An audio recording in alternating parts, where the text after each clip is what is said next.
Parlez-vous français? The importance of learning French. French is one of the most spoken languages in the world. It is not only spoken in France or Belgium, but also in countries like Switzerland and Luxembourg, where French is also an official language. Moreover, in parts of Canada and many other African countries, French is widely spoken. To get a better perspective about the importance of learning French, I talked to one of my professors at the University of Louvain-la-Neuve.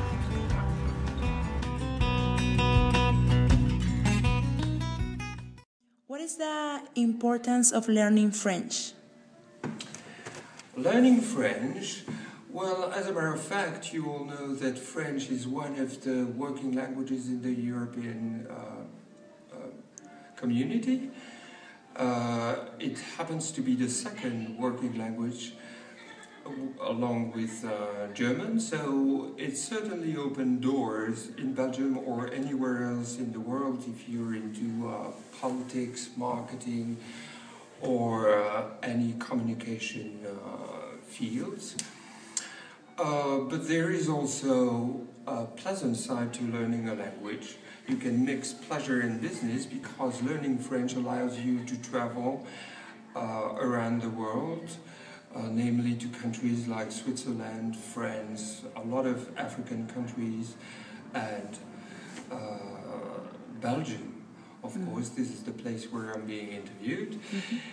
So you can socialize with natives, you can get access to internet sites, to TV programs, radio programs, newspapers, you name it. And of course you can enjoy literature, films in the original version, which has always an additional value to the experience.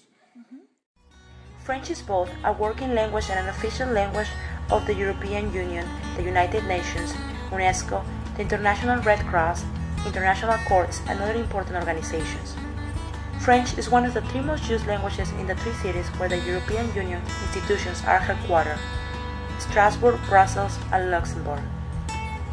An ability to speak French and English is an advantage on the international job market.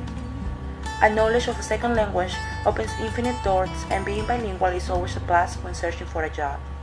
What do you think is the relevance of learning more than one language, being multilingual? For one thing, you become more aware of your own language and how it works by making comparisons with other languages, be it French or German. Also, I found that people tend to be much more open-minded once they learn different languages because they've got to immerse themselves in the culture and get to understand a different point of view. So, in other words, they start thinking outside the box and they are much more intellectually flexible and, as I said, open to different opinions. Now, we all know that it has also medical benefits. For instance, you can fight off the effects of Alzheimer's as if you were learning mathematics or music. So the advantages are absolutely numerous. Speaking a new language helps you to get to know new people and cultures as they go hand in hand. Because language simultaneously defines and is defined by the world around us, learning another language opens one's mind to new ideas and new ways of looking at the world. We use language to communicate our thoughts and feelings, to connect with others and identify our culture, and to understand the world around us. And for many people, this involves not just one language but two or more. Today, most of the world's population is bilingual or multilingual, and every day each one of us is becoming citizens of the world.